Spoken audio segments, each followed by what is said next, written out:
Good morning. Today this is Travis from Traveland RV at Airdrie, Alberta.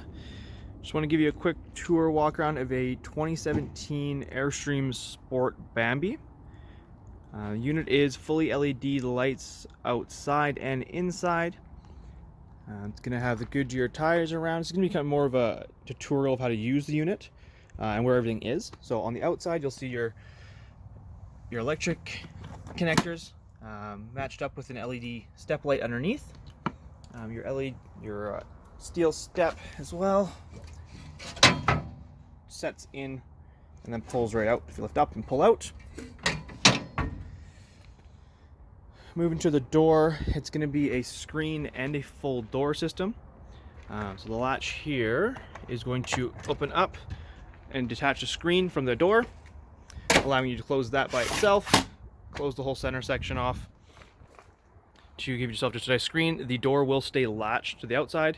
Now if you need to close the door as well, make sure you do depress the latch to close it and then throw that open. If you just close it when the screen's already closed, it will attach back to the screen and allow for that to connect back together. On the outside you do have a storage compartment underneath your bed area. Currently we have the power cord and customers 2 5/16 ball in here. It's an easy latch system that you just lift up.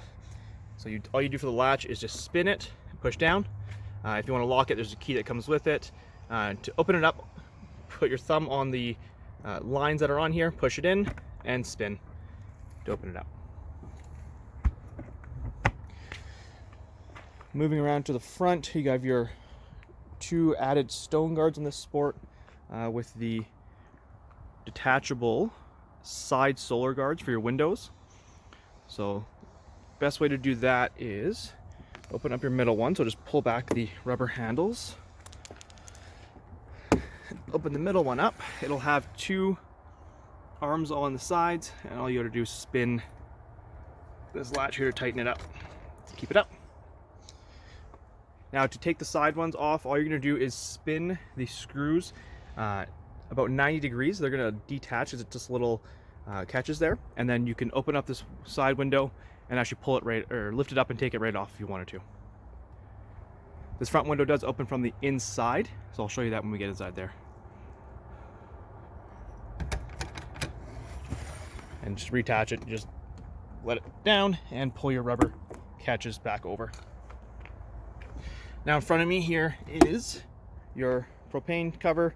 It's going to house 2 20-pound propane tanks, manual jack, and then a catch for your latch system here. The propane tanks, there'll be a catch behind that you can undo. Open it up, you'll have your 2 propane tanks.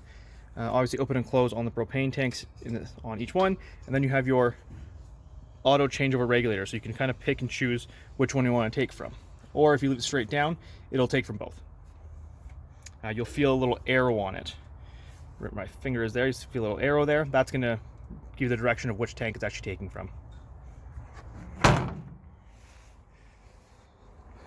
Moving around on the unit, you have your outside water tank. This will come in order to play when you're winterizing and de-winterizing. But there'll be a little Teflon plug. You can see we have it sitting right here. It'll screw right into the hole right there. And that'll close your water tank up so you can allow it to fill with water. Moving along, you'll have your outlet for your furnace. Not much doing there for you unless you need service work. Above that's going to be your potable water, so you'll have a key to open that up, and it'll just be a opening for a city hose to go into. Moving to the back, you're going to have your 2 ducts for your back of your fridge. Again, more for service side of things. You generally won't need to go behind there. You'll have a latch for your shore power cord, and then beside that you're going to have a cable inlet. If you do want to run, if you have cable at your site or anything, you want to run that inside the unit. Outside shower is just going to have a hot and cold with a shower head in there. It'll be very similar to how you operate the shower inside. Beside, you're going to have your city water connect. It is pressure regulated, so you don't have to worry about getting a pressure regulator. And then below that is going to be your black tank flush. So same hose, as your city water, same style, and you can hook up a hose to that and it'll spray out the black tank. And below that, this is going to be a little more intuitive, obviously, with your sewer handles. So you're going to have your gray sewer, so your kind of your sink water, your shower water on the left-hand side, and then you're going to have your sewer water, so your toilet, on the right-hand side. And when you empty your tanks, you're always going to want to do your black tank first, making sure that the gray's closed, and then pull, with the black tank still open, pull your gray tank. That's going to help clean out your line and give you a cleaner process throughout. If you have the access to it, I would then hook up the water to the black tank flush just above. At that point, you would want to close the gray off before you actually run water inside through the black tank flush. There's an LED light switch down here too, so if you're doing this at night, you can turn that on to give yourself a little better lighting for viewing. Moving around to the back, on this one here, not much going on. Obviously, all LED lights, like I said. You have your license plate holder, which will be lit up as well. And then above that, you're going to have a rear view camera, which will be paired to a screen. Now, the rear view camera gets power when you turn the vehicle lights on. So if you have automatic lights, make sure that you have them in the on position, not in automatic, or else it doesn't always send power back to the rear camera. The awning itself, Airstream did a couple good videos on that, and I'll let them kind of handle that side of things. That's a little hard to do with one person and a phone in hand. Moving inside the unit,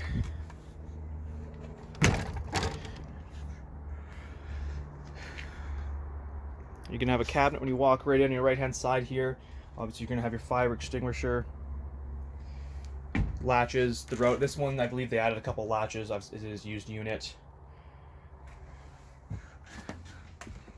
RV board, right, what you're missing, what you need, grocery list, kind of things that you need to take care of. In the bathroom, you're gonna have a foot flush toilet. So what you can do with that is obviously hold it down with your foot to flush the whole toilet, or hold it not fully down just to add water to the toilet if you need to. Big thing you'll have to do when you're actually using the unit is make sure you put some sort of toilet chemical into the toilet with some water in there. You're going to want a little base of water in your black tank so that chemical you put in there actually dissolves and starts working. Working way to the back, the sink is going to be hot and cold, just similar to a residential style tap. Very easy to use. Outlets back here, you will need to be plugged into shore power for your 110 outlets to work. Venetian blinds, just like a house would be. Your shower is going to be, again, very similar to a residential style where you have your hot and cold in either direction.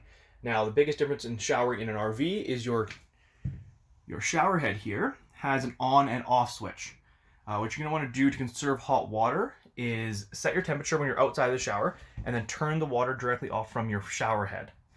That's going to give you the ability to, when you're ready to get into the shower, go in and actually use the shower head to turn it off and on. As you go throughout the process of showering. In an RV, it's a little different. You don't just stand there with the water running. You're going to want to get in, get wet, turn the shower head off, then soap up, shower head back on, and kind of repeat that process as you go through and clean your